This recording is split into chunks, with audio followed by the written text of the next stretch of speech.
本日はアーモンドプードル 100% しっとり蒸しパンを作ります。今回はおからパウダーではなくアーモンドプードルを使って蒸しパンを作ります。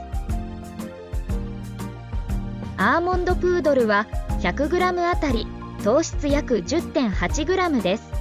とても低糖質なパウダーです。お好みのアーモンドプードルを使ってください。今回はこちらのパウダーを1袋使います。アーモンドプードル 40g、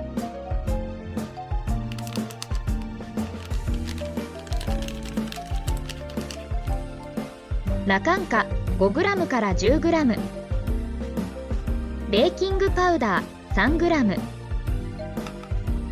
粉類を混ぜ合わせます。豆乳 20g、 お好みのミルクで OK です。卵1個、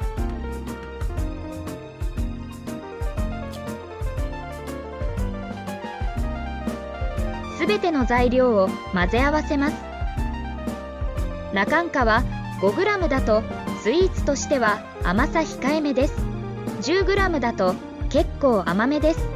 個人的には 7g くらいがスイーツとしてちょうどいい甘さでした。トントンと空気を抜いてから加熱します。600ワットの電子レンジで2分加熱します。ふわふわに焼き上がりました。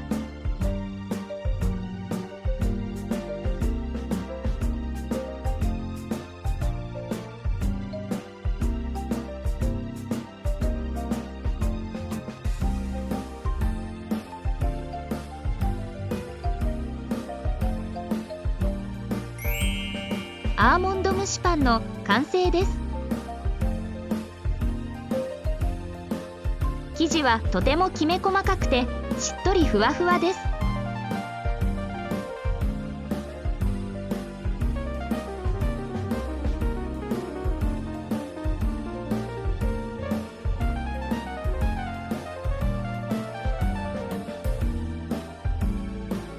この蒸しパンは冷めてもしっとりしています。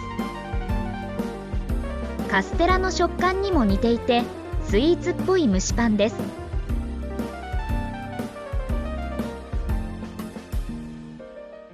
先ほどの生地に紅茶を1袋入れて作ると紅茶のいい香りがする紅茶蒸しパンの完成です。